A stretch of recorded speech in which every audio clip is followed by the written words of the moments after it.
Salut à tous, c'est Lunaris. Aujourd'hui, je vais remplacer les bougies d'allumage sur ma Daihatsu Copen Turbo.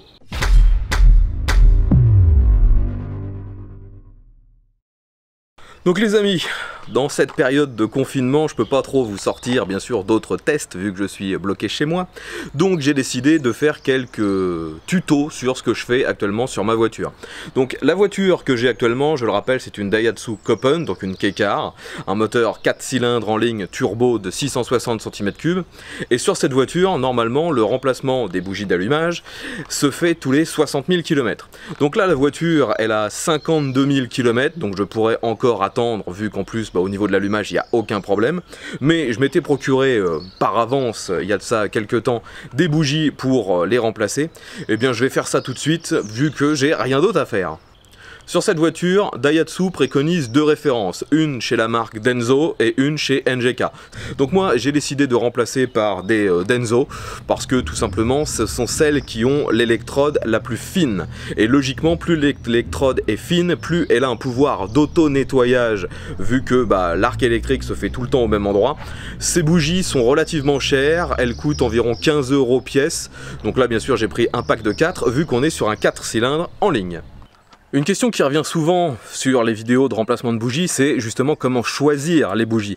Le plus simple et le plus fiable, c'est tout simplement, comme j'ai fait, d'aller dans la notice constructeur, dans votre manuel d'utilisation, et d'aller voir la référence qui est préconisée. C'est d'ailleurs pour ça que j'ai pris ce modèle, parce que c'est l'exact modèle qui est préconisé par le constructeur. Si vous avez des bougies d'une ancienne technologie et que vous voulez passer sur des iridium, eh bien c'est la plupart du temps possible. Il faut pour ça que vous ayez sur les sites des fabricants des bougies. Ils ont souvent des tableaux de concordance. Vous prenez la référence que vous utilisiez précédemment et ça va vous donner la nouvelle référence. Gardez bien en tête qu'on ne met pas n'importe quelle bougie dans n'importe quel moteur. Les bougies ont différentes caractéristiques, aussi bien en longueur qu'en largeur, que aussi en indice thermique. Et si vous ne mettez pas la bonne, vous risquez tout simplement de claquer votre moteur. Donc la première chose à faire sur cette voiture, ça va être de retirer le cache moteur en plastique. Pour ça, il y a deux vis, c'est du 10.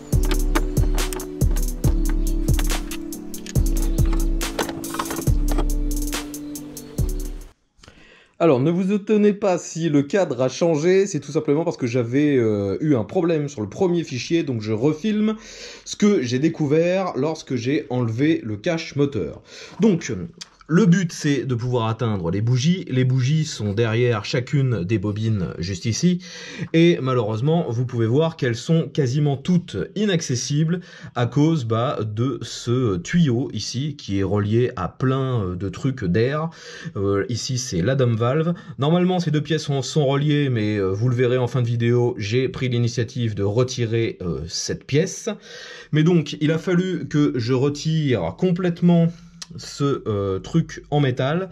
Pour ça il fallait tout simplement désolidariser la pièce en métal des caoutchoucs, donc avec une pince enlever les espèces de colliers ici, là sur le petit et en dernier juste ici, et ensuite enlever les deux vis de fixation qui sont là et là afin de pouvoir accéder à l'espace qui nous intéresse. Bon les amis, vous pouvez voir que j'ai réussi à enlever la pièce qui était dans le passage, donc qui reliait tous ces tuyaux qui sortent de la dome valve. Maintenant on a accès aux différentes bobines, donc maintenant il faut que je retire, on va faire une par une, chaque fois je vais retirer la bobine, ensuite changer la bougie et ainsi de suite. Donc sur la Copen, vous avez des petits connecteurs comme ça pour les bobines, et en fait pour les enlever, c'est pas comme sur la plupart des voitures où vous deviez appuyer afin de soulager la pression. Là c'est l'inverse, vous devez tirer dessus. Donc faites attention parce que le plastique est quand même maintenant un peu vieux, il est assez rigide, donc il faut prendre un tout petit tournevis pour réussir à tirer légèrement sur la languette afin que ça sorte facilement. Et après il n'y a aucune difficulté.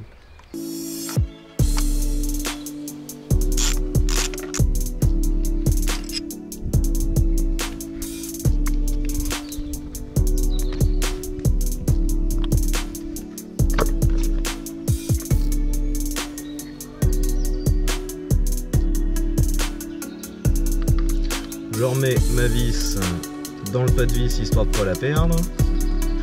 Maintenant j'utilise ma clé à bougie, donc c'est une clé avec une espèce de caoutchouc à l'intérieur qui retient la bougie.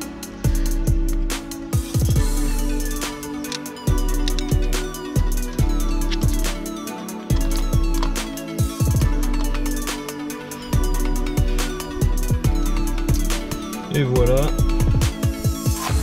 la fameuse bougie. Alors, je tenais à vous montrer la différence entre mes anciennes bougies et les nouvelles que je vais installer. Donc vous pouvez voir déjà que les références sont bien compatibles, hein, il n'y a pas de problème. Ce sont toutes les deux les références données par Daihatsu. Et on voit bien qu'elles ont la même taille au niveau du filetage, enfin globalement elles ont les mêmes caractéristiques. Les anciennes, donc celles-ci, c'était des NGK et les nouvelles que je mets, c'est des Denso. Les différences données par les constructeurs sont au niveau des électrodes, parce que toutes les deux sont iridium, mais vous pouvez voir que là, l'ancienne est quasiment identique avec la nouvelle. Donc déjà, ça veut dire que mes anciennes bougies pouvaient durer encore plusieurs milliers de kilomètres sans aucun problème. Par contre, là, je vois que donc, comme je vous ai dit, les deux électrodes ont visuellement la même taille. Et normalement, celles de chez NGK sont données au niveau des caractéristiques pour être légèrement plus grosses, enfin plus larges que celle de chez Denso. Donc ça voudrait dire qu'il y a quand même eu une petite usure, ce qui fait que maintenant la pointe, on va dire, est encore plus fine. Sinon au niveau de comment dire, de l'électrode supérieure ici, il n'y a quasiment aucune différence par rapport à l'ancienne et une bougie neuve. Donc franchement, ces bougies ont vraiment une super grande durée de vie. J'avais déjà vu d'ailleurs certaines vidéos qui montraient que certaines personnes les avaient laissées pendant plusieurs centaines de milliers de kilomètres et que ça fonctionnait encore très bien. Sinon on peut voir que sur l'ancienne il y a quand même ici une petite collerette légèrement on va dire marron doré, mais c'est vraiment léger, hein. Donc pour une bougie qui a aujourd'hui 52 000 km, parce que je pense qu'elles sont d'origine, eh bien je suis surpris, elles sont vraiment en très bon état. Bon, maintenant reste à installer les nouvelles. Avant de remettre la bougie, moi je remets toujours un tout petit peu de graisse cuivrée sur les filets. Donc quand je dis un tout petit peu, c'est vraiment un petit peu, il n'y a pas besoin d'en mettre beaucoup, parce que sinon après ça change complètement les valeurs de couple pour le serrage. Donc là vous voyez que j'ai une graisse justement spécialement étudiée pour les bougies, une graisse au cuivre. Donc là j'en ai même mis un peu trop. Donc l'avantage de la douille à bougie, c'est que la bougie tombe pas d'un seul coup, hein. Si vous n'en avez pas, vous pouvez prendre une douille normale, mais je vous conseille de retirer ou d'installer les bougies avec un petit aimant, ce sera plus simple. Donc pour le serrage, il suffit de serrer à la main jusqu'à ce que ça bouge plus. De toute façon, comme ça, vous avez quasiment aucune force. Donc comme ça, vous arrivez au bout du filetage. Voilà, là je suis au bout. Et ensuite il est indiqué sur la boîte qu'il faut faire un quart de tour. Donc si vous n'avez pas de clé dynamométrique, et d'ailleurs sur la boîte c'était pas indiqué en newton-mètre, donc moi je vais reprendre mon cliquet et juste faire un quart de tour. Voilà, donc là on fait un quart de tour. Voilà. Bon, comme souvent vous avez l'embout qui reste au fond, donc faut y aller tranquillement. Et voilà. Donc vous aurez compris la technique, hein. Il suffit après de refaire exactement la même chose sur les autres bougies. Là, moi je vais remettre ma bobine et continuer sur les suivantes. Alors, petite surprise, vous voyez quand j'ai démonté la troisième bobine, on tombe sur des noisettes. Donc il y a un petit animal qui a dû faire son garde-manger là-dedans. Donc bien sûr, je vais virer tout ça. Quand vous nettoyez ce qu'il y a à côté des puits, nettoyez-les quand il y a encore les bougies. Ne prenez pas le risque qu'il y ait quelque chose qui tombe à l'intérieur. Parce que si vous n'avez pas la bougie, ça tombe directement dans les chambres de combustion. Voilà, on arrive sur la bobine la plus inaccessible vu qu'elle est juste en dessous de la dome valve. Hop.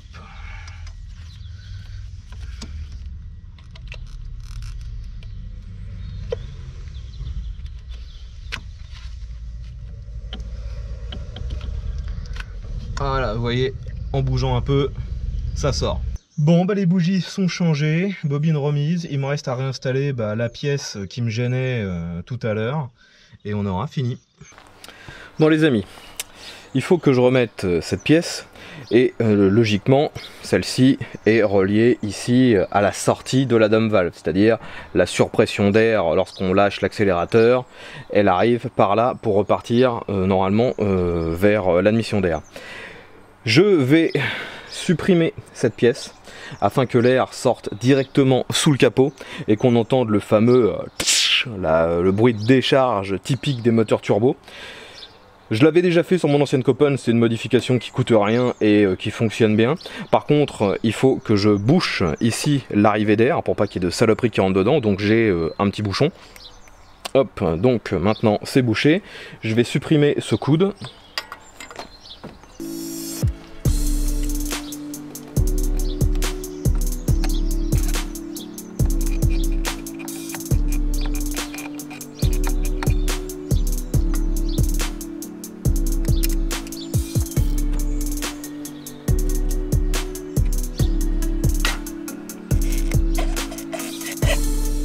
Voilà.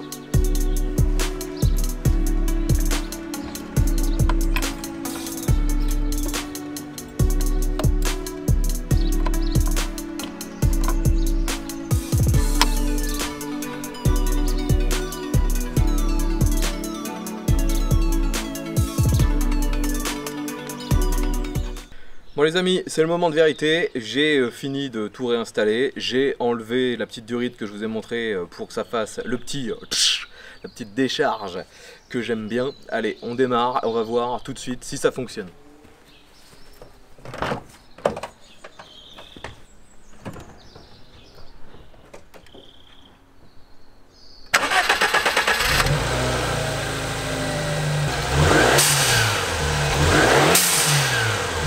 Donc vous avez pu le voir les amis, ou surtout l'entendre, ça marche toujours aussi bien, on entend bien ce bruit de décharge alors qu'il n'y a aucune modification et ça coûte 0 €.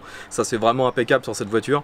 Il n'y a pas de voyant moteur ni d'erreur pour cette modification, ça passe sans aucun problème et on ne sent aucune différence à la conduite, mis à part bien sûr le bruit typique lorsqu'on lâche l'accélérateur, ce que moi j'apprécie fortement.